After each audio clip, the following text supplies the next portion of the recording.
Hoy en Voces vamos a hablar del alma, de dónde se localiza el alma y de los problemas éticos que puede plantear conocer con exactitud quiénes somos. Para ello, tenemos con nosotros a José Luis Rozas, que acaba de publicar junto a Juan Lerma El cerebro y las enfermedades del alma, de la editorial Espasa. Bienvenido, José Luis. Hola, buenos días, ¿qué tal? José Luis, antes de adentrarnos en el libro, ¿cómo surge la idea de esta colaboración, de escribir este libro con Juan Lerma? Bueno, la verdad es que Juan y yo nos conocemos desde hace ya mucho tiempo. Él fue mi director de tesis, por lo tanto, bueno, nos conocemos hace más de 20 años. Y la idea del libro surgió por una entrevista que le hicieron en El País, donde él, bueno, pues le preguntaban sobre las enfermedades y él decía que eran enfermedades que atacaban el alma, ¿no? Y entonces, pues aquello resultaba muy atractivo. Y junto con la editorial pues decidimos pues, a escribir este libro que se titula así, El cerebro y las enfermedades del alma, para, bueno, pues para un poco divulgar lo que es, digamos, el cerebro, cómo funciona y también en qué punto estamos en cuanto a este tipo de enfermedades. En el siglo XVII, Descartes, con su pienso, dudo, luego existo, ya estaba sentando las bases de lo que iba a ser la neurociencia actual, a pesar de su dualismo cartesiano. ¿No es así? Sí, es correcto. Digamos que la cuestión del alma es una cuestión muy antigua, ¿no? Prácticamente corre paralela junto con la filosofía. No estamos hablando tanto como del alma trascendente, que está ligada a la religión, a casi todas las religiones, sino a la esencia de uno mismo, ¿no? Aquello que nos hace estar vivos. Y efectivamente, pues el concepto de ese alma pues, ha variado mucho, pues desde Aristóteles hasta, como bien dices, Descartes, que fue, digamos, un precursor importante. Lo que ocurre es que hasta que, digamos, no se desarrollaron las herramientas precisas, que son herramientas científicas, pues ya en el siglo XIX, cuando surgió la biología como ciencia, pues prácticamente no había manera de abordar ese problema tal y como se tiene que abordar, ¿no? De una manera empírica. 2 siglos después, Mary Shelley publica Frankenstein o El moderno Prometeo, y ahí sí que ya avanzamos con la técnica. Los descubrimientos de esa época sitúan al impulso de vida en un impulso eléctrico, aunque no está totalmente definido, y algo muy inquietante, que es la creación de esa vida por parte del ser humano. Esto, tal y como vamos avanzando, puede llegar a ser posible en algún momento, aunque sea un poco, bueno, yo sé que los científicos no nos gusta esa proyección al futuro si no es sentado en bases científicas, pero ¿cuál es tu opinión al respecto? Bueno, primero decir que efectivamente Mary Shelley escribió eso en un momento en el que pues se acababa de descubrir prácticamente la electricidad, ¿no? De los experimentos de Volta, de Galvani, y claro, todos eran un grupo de gente, pues ella, Byron, su marido Shelley, era un grupo de gente intelectualmente inquieta y estaban al tanto de todo esto, ¿no? Luego, eran cosas que, aunque evidentemente eran ficción, pero no iban tan desencaminadas, porque en realidad el cerebro funciona con electricidad, ¿no? Eh, la comunicación de las neuronas es eléctrica. Respecto a si es muy ficción, no es muy ficción, no es tan ficción, no es tan ficción porque realmente, como he dicho, al final el cerebro funciona por impulsos eléctricos y no es que vayamos a crear vida, pero sí que, digamos, podemos restablecer la funcionalidad de ciertas partes del cerebro, de ciertos circuitos, como por ejemplo con la implantación de electrodos. Eso se hace hoy en día y para tratar ciertas enfermedades. Luego, no es tan desencaminado, no es ciencia ficción, realmente. Es más ciencia que... Bueno, Es inquietante, es muy inquietante, te lo decía en un mensaje antes de la entrevista. No sé si vuestro libro es estimulante o más inquietante. Al final de vuestra introducción decís: sabemos, sí, que el funcionamiento de nuestro sistema nervioso se rige por principios fisioquímicos e incluso conocemos muchos de esos principios, pero a veces asusta la complejidad que puede alcanzar el sistema que estamos estudiando. Tanto que es lógico que nos asalte la duda de si alguna vez lograremos comprenderlo del todo. Porque, como bien supieron los antiguos griegos, la respuesta a la pregunta del alma consiste en saber quiénes somos y por qué somos como somos, es decir, que la mente humana tenga la capacidad de comprenderse a sí misma. En ese sentido, ¿podemos crear máquinas que tengan conciencia de sí mismas emulando el cerebro? ¿O aún queda, esta es otra proyección al futuro? Ese es un asunto que se ha tratado mucho en novelas, como bien sabes, y en el cine, ¿no? Pues sin ir más lejos, pues en 2001, por ejemplo, no es más que un ordenador, ¿no? El HAL 9000, que, digamos, tiene conciencia de sí mismo y organiza, pues, ese problema, ¿no? Bueno, la inteligencia artificial se trata, digamos, de hacer algo parecido, no exactamente eso, pero lo que sí hay que tener en cuenta que la inteligencia artificial todavía está muy, pero que muy lejos de la complejidad del cerebro humano. Muy, muy lejos. El cerebro humano es mucho más complejo que la mejor inteligencia artificial que podamos desarrollar hoy en día. Y es bastante probable que esto siga siendo así por muchos años. Porque básicamente hay que tener en cuenta que nosotros podemos crear una inteligencia artificial y podemos crear el ordenador más potente del mundo, pero estamos a años luz de poder crear un cerebro y mucho menos un cerebro que funcione, ¿no? Como el que funciona, como funciona el nuestro. Por lo tanto, eso sí que de momento está bastante lejos. Podremos crear inteligencias artificiales que, digamos, hagan tareas humanas de una manera bastante precisa, pero inteligencia artificial, digamos, una máquina que sepa que ella es una máquina y que nosotros no somos una máquina, eso ya es más complicado.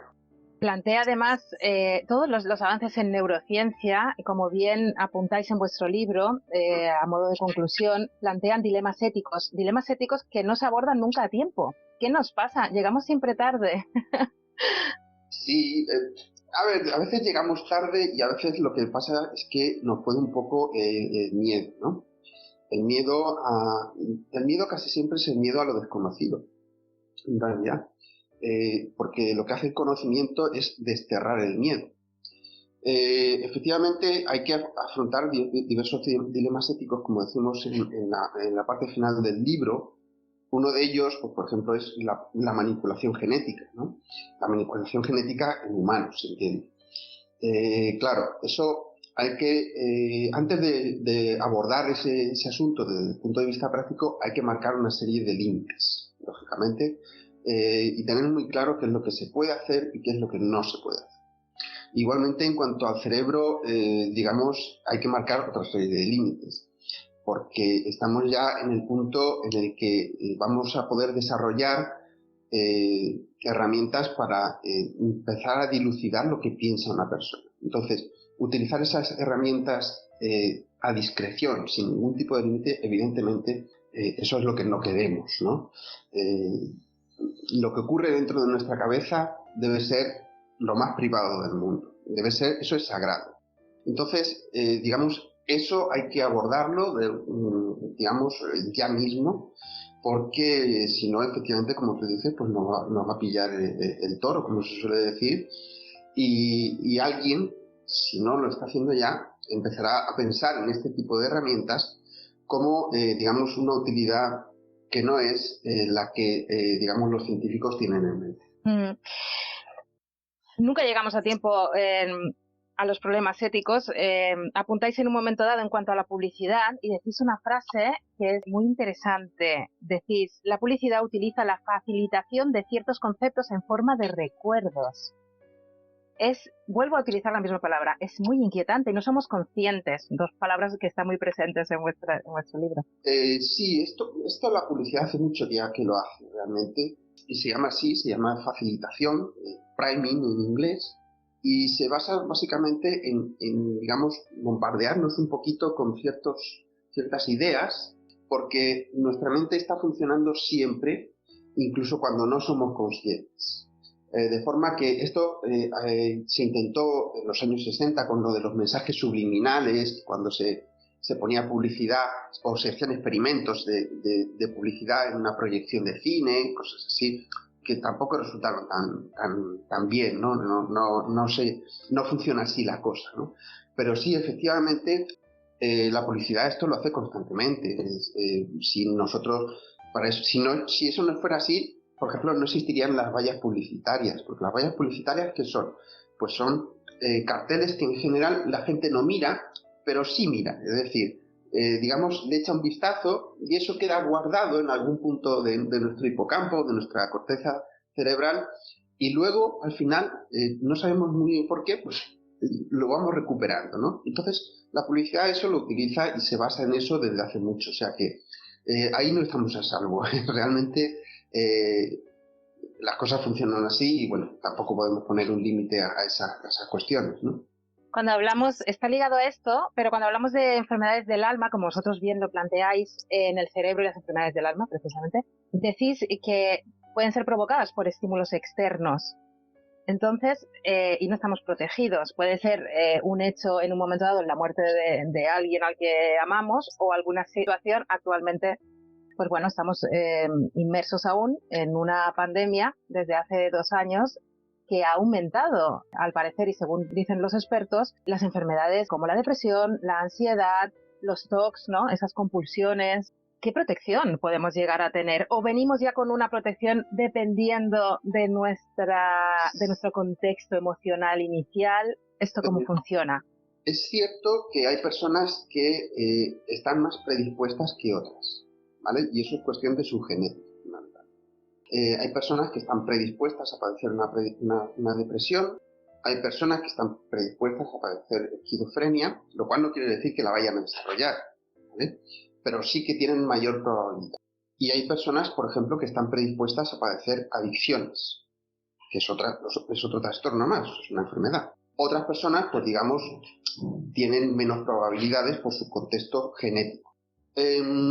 Pero efectivamente nosotros no somos ajenos a lo que ocurre a nuestro alrededor, evidentemente, y nuestro cerebro se modifica constantemente por los estímulos que recibimos, ¿no?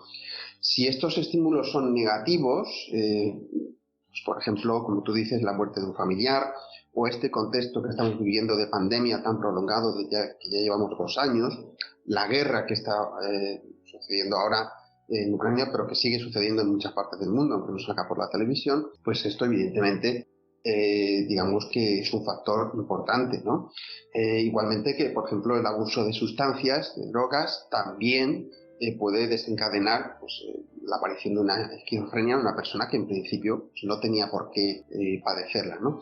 Entonces, ¿qué podemos hacer? Bueno, pues te podría decir así de una forma muy ligera ser felices, ¿no? Pero esto es complicado, no es fácil y lo único que podemos hacer es intentar mantenernos sanos, ¿vale?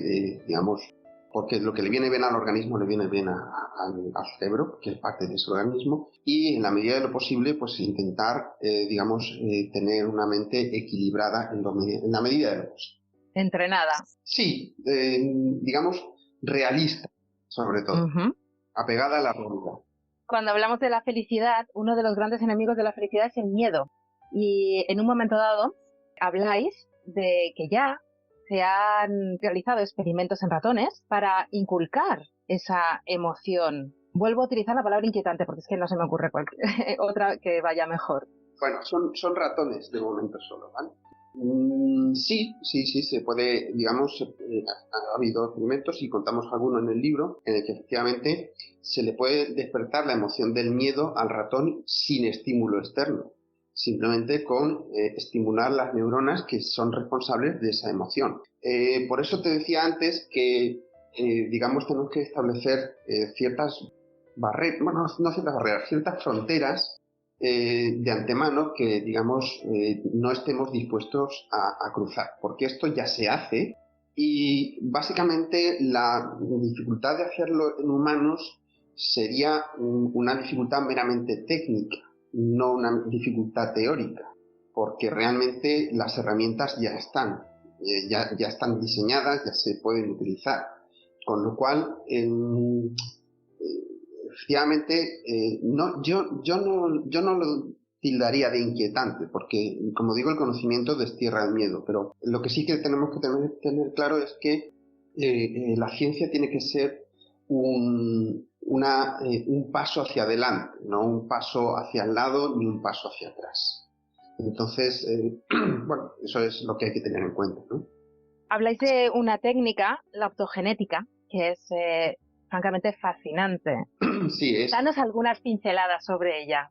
Sí, la verdad es que fascinante es exactamente la palabra. Realmente esta técnica ha revolucionado, digamos, la biología en general, pero particularmente en la neurociencia se está empleando muchísimo, ¿no? Y se basa en que hay ciertas proteínas que pueden cambiar su conformación tridimensional cuando se las ilumina con luz. Estas proteínas vienen de unas medusas, ¿no? Entonces, si nosotros cogemos el gen que codifica esta proteína y lo metemos en una célula, estas proteínas forman un canal en la membrana que deja pasar iones, ¿no? Y entonces lo que se hace es establecer una corriente eléctrica cada vez que se abre. Entonces, si lo metemos dentro de una neurona y estimulamos esta neurona con una luz de una longitud de onda determinada, luz azul, por ejemplo, podemos hacer que esta neurona responda eléctricamente. De forma que es así como se hacen los experimentos que tú decías del miedo en los ratones, ¿no?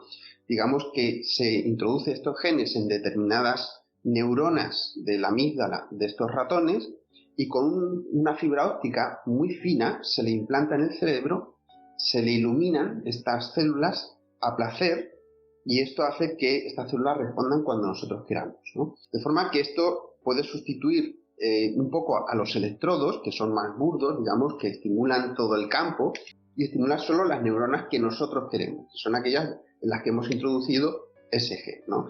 Entonces, básicamente, pues es como tener un electrodo, pero que se ilumina con luz, básicamente, esas neuronas, y totalmente dirigido a una única célula, por ejemplo, ¿no? Entonces, esto da unas posibilidades, pues, casi infinitas, ¿no? A la hora de investigar y realmente, como decimos ahí, pensamos que es bastante posible que en el futuro el premio Nobel de Medicina o Fisiología, pues, o incluso de Química, pueda recaer en los creadores de esta técnica. Esta técnica ayudaría, ya para finalizar, que nos acaba el tiempo, ya sabía yo que no me iba a dar tiempo a preguntarte todo lo que tenía, pero esta técnica podría ser adecuada para neutralizar los priones, que yo llamo los mensajeros de la muerte, porque parece que extiendan la muerte por el ser humano, por el cerebro. Bueno, para los priones, pues la verdad es que no lo sé, porque realmente el asunto de los priones, que parece estar íntimamente relacionado con las enfermedades degenerativas, es un poquito más complicado y primero habría que ver por qué se producen estos priones o estas, estas proteínas mal formadas que inducen el mal plegamiento de otras proteínas. Una de las causas parece ser que es la actividad cerebral, pero claro, la actividad cerebral no la podemos parar, porque entonces matamos el cerebro, ¿no? De forma que para la cuestión de los priones quizá no, o habría que investigar un poco más, pero sí que podría ser útil, por ejemplo, para tratar, digamos, enfermedades que impliquen el mal funcionamiento de un circuito cerebral. Eso sí. Ahora bien, como volvemos a decir, para esto hace falta una manipulación genética. Y de nuevo hay que, digamos, establecer previamente los límites de esta manipulación genética antes de meter en el cerebro de una persona un gen que, que no le va a causar un problema a esta persona. La cuestión no es que el gen le vaya a causar un problema médico, sino que puestos a meterle algo, da lo mismo meterle un gen que otro, y eso abriría una puerta a ciertas cosas que no queremos hacer o que es mejor no hacer. Entonces, primero hay que decidir qué es lo que podemos hacer y qué es lo que no, y a partir de ahí, pues, lanzarnos a ello, ¿no? ¿Ves a la comunidad científica predispuesta a ello? ¿O la comunidad científica siempre está predispuesta a este tipo de valoraciones éticas y lo que falta es una apuesta de instituciones? Sí, yo creo que el problema no es tanto la comunidad científica como, transmitir esta idea a la gente y que sea la gente pues la que tiene que decidir, lógicamente, porque esto es una sociedad y lo tenemos que decidir entre todos. Entonces, la comunidad científica, que es pequeña, sabe bien realmente, qué es lo que se puede hacer o qué es lo que, digamos, está en nuestra mano hacer. Lo que hace falta es tomar una decisión acerca de hasta dónde podemos llegar. Y eso, evidentemente, la comunidad científica no lo puede decir porque solo es una parte de la sociedad. Lo tiene que decidir la sociedad en su conjunto, ¿no? Y, digamos, lo que sí que hace falta es, digamos, iniciativa, que ponga a alguien este tema sobre la mesa para que, digamos, podamos debatirlo y tomar una decisión entre todos. Yo siempre he pensado que la libertad se halla en el conocimiento. Creo que en eso podemos estar de acuerdo, que el miedo es el enemigo de esa libertad y de ese camino hacia el conocimiento, que nos tienen que aportar ese conocimiento que nos llega a través de publicaciones como las vuestras, pero más allá tiene que haber una implicación, como tú bien dices, de alguien que lo ponga sobre la mesa, que se nos trate como adultos y que se nos planteen las cosas tal y como son para que podamos llegar a decidir. Muchísimas gracias, Luis. Es tan interesante que, bueno, que ya te contactaré para hablar más adelante porque es maravilloso el cerebro y las enfermedades del alma. Debería estar en todas las casas. Muchas gracias. Gracias. Gracias.